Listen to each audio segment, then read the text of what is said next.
I just made myself a simple but affordable meal. I mean, this is butternut squash, which in my local Morrison supermarket is £1 each. So I sliced it in half. So I took the, you got the like round bulb of the butternut squash.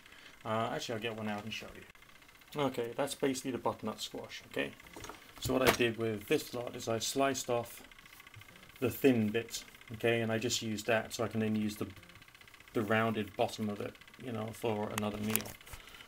They say they're £1 each, and essentially this is roughly 50p worth of dead fresh vegetable. Now, as far as preparation technique is concerned, you simply got to peel it first and foremost, and for that I'm using my Ann Summers peeler. I call it my Ann Summers peeler because the only thing that stops this from looking like some kind of sex toy is the fact it's got a metal blade on it and there's no glitter in it. I mean, this whole thing just looks like a thing that, just imagine all the various, well, maybe not. I then had the arsehole end of a Swede, which I had to do something with. And I don't let my food go to waste, okay? Root crops are great because, they do last well, surface to mass ratio kind of thing going on there. So you can keep it in the fridge for longer. If you got greens, like spring greens, it's actually quite worthwhile, cooking them on more or less the same day. So work out where your nearest greengrocer is so that you can get yourself your, your green leafy stuff, which has a large surface area, so that it's less likely to get moldy and develop any bad aromas, bad flavours. But this stuff, as you can see there, 69p for a whole Swede, and I've used that same Swede in lots of different dishes. So it's a good addition and it provides extra nutrition as well. I didn't actually chop my Swede with my mannequin slicer, I just used my serrated knife. It's worthwhile having a different selection of different types of knives for your kitchen because they can always be used for different things. And this is the only one I've got that's serrated, so it's great for red meat, it's great for butchering, when you buy a chicken and you want to slice it up into little pieces so that you can store them in separate food bags in the freezer, for instance. You need a blade which has got a serration on it so you can actually get through the various tendons and stringlets of meat so that you can slice bits off. And I just used that on my Swede today. Now it's just a question of getting some basmati rice on the go, so I'm pouring on water from the kettle, about 1.5 times the volume of rice, and going to shove the lid on top, and it'll all be done roughly about the same time, hopefully speaking, so I'll give it half an hour or so. One of the problems with using a steamer is it makes steam, so you got to get some good adequate ventilation in, otherwise you can probably have a mold problem inside.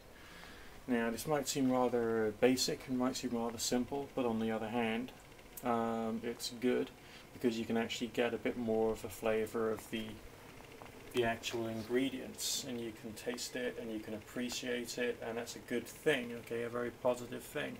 I like to make sauces, but sometimes I just like to enjoy the pure flavour of what I'm eating, because that gives you much more of like a relationship with the flavours.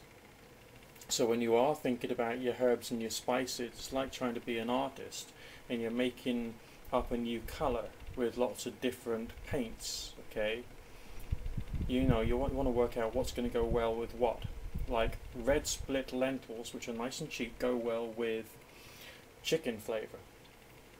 So once you've done some steamed chicken, like I used a metal steamer for that, all the water in the bottom of the steamer will basically be like a soup stock, which you can use in the evening, or you can refrigerate it and use it the next day as a stock for your soup, which means it'll give you more flavour, more nutrients, more carbohydrates, more fats, more more good healthy meat fat, which can help to add to how you're building up your nutrition during the day.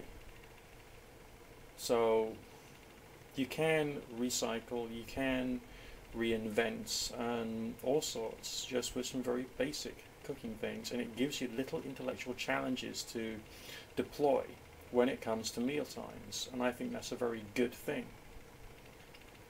And on top of that, it distracts you away from your worry about your customers or your finances or anything else, and it can just be just like that moment, that little sacred space when you're caring for how you enjoy the art of meal making and the creation of something which is just like a personal pleasure for you for that moment, alright? And as we all eat every single day, knowing about cooking and setting aside this special sacred time is actually quite important, and I believe it's got a de-stressing effect on you as well. It's just really rather good. I mean, cooking is not escapism. There's so much to learn, so much information out there, okay? But, you know, it's just part and part of your, you know, way of living and doing things, and it's just like, it like adds a sprig of garnish to your day. And on top of that, you're looking after your health. And that can't be a bad thing, can it now? And that's the final result. And as far as I'm concerned, yeah, it's good looking. You can add anything to it, finish it off with some fruit for afters, and, you know, nice. Go for it. Do you mind if I tuck in?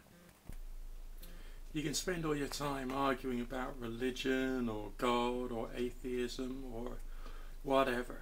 Or you can just get on and enjoy the day.